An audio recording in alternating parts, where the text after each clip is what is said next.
29ാമത് അന്താരാഷ്ട്ര ചലച്ചിത്രോത്സവത്തിൽ പ്രേക്ഷക സ്വീകാര്യത നേടി ഉദ്ഘാടന ചിത്രമായ I am still here Walter Salles സംവിധാനം ചെയ്ത ബ്രസീലിയൻ സിനിമ 3 കാലഘട്ടങ്ങളിലൂടെയുള്ള അതിജീവന കഥയാണ് പറയുന്നത്.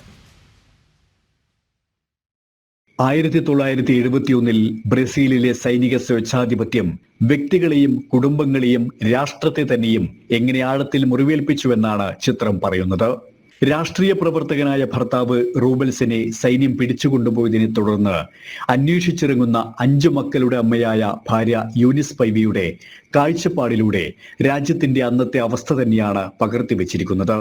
കൃത്യമായ രാഷ്ട്രീയം പറയുന്ന സിനിമ അപാരമായ ക്രാഫ്റ്റിലൂടെ പ്രേക്ഷകരെ പിടിച്ചിരുത്തുന്നു.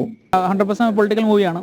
സമകാലീന ബ്രസീലിലെ രാഷ്ട്രീയത്തെ കുറച്ചും കൂടെ വിശദമായിട്ട് രീതിയിൽ കാണിക്കുന്നുണ്ട്. കാരണം അവിടെ ഡിക്റ്റേറ്റർഷിപ്പ് നിലനിന്നപ്പോൾ ഉണ്ടായിരുന്ന പിടിച്ചുകൊണ്ടുപോയ തടവുകാരെ അവരെ ടോർച്ചർ ചെയ്യുന്ന രീതിയിലുള്ള സിനിമയാണ്. പിന്നെ അത് അവരുടെ ഡെത്ത് റിവീൽ ആവാതെ വെച്ചേക്കുകയും പിന്നെ ലാസ്റ്റ് ഡെത്ത് പുറം ലോകം അറിയുകയും പിന്നെ അവിടെ ഡിക്റ്റേറ്റർഷിപ്പ് മാറി ജനാധിപത്യം ഇപ്പം റീസെന്റ് വന്നതുമായിട്ട് കണക്ട് ചെയ്തിട്ടുള്ള ഒരു പൊളിറ്റിക്കൽ മൂവിയാണ്. മികച്ച ദൃശ്യാനുഭവം തന്നെയാണ് സിനിമ നൽകുന്നത്.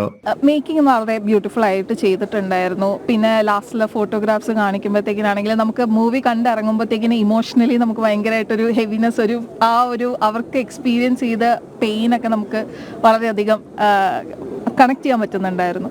നമുക്കേറെ പരിചിതമായ രാഷ്ട്രീയ സാഹചര്യത്തോട് പലപ്പോഴും പൊരുത്തം തോന്നുന്നതാണ് പ്രമേയം. നേരത്തെ തന്നെ മലയാളത്തിൽ ഷാജി എൻ കരുൺ ചെയ്ത പിറവിക്ക് സമാനമെന്ന് വേണമെങ്കിൽ പറയാം. അതായത് സെൻട്രൽ തീം അതാണ്. അടിയന്തര അവസ്ഥ കാലത്ത് പോലീസ് വിളിച്ചുകൊണ്ടുപോവുകയും പിന്നീട് എവിടെ പോയി ഇപ്പോഴും മനസ്സിലാവാത്ത രാജന്റെ തിരോധാനത്തിന് അടിസ്ഥാനമായിട്ട് ഈശ്വരവാര്യരുടെ അന്വേഷണത്തെ അടിസ്ഥാനപ്പെടുത്തി പിറവി എന്നൊരു സിനിമ മലയാളത്തിലുണ്ടായിരുന്നു. സെൻട്രൽ തീം വേണമെങ്കിൽ അതാണെന്ന് പറയാം. ബ്രസീൽ ഫ്രാൻസ് സംയുക്ത സംരംഭമായ ചിത്രം വെനീസ് ചലച്ചിത്രമേളയിൽ മികച്ച തിരക്കഥയ്ക്കുള്ള പുരസ്കാരം നേടിയിട്ടുണ്ട്.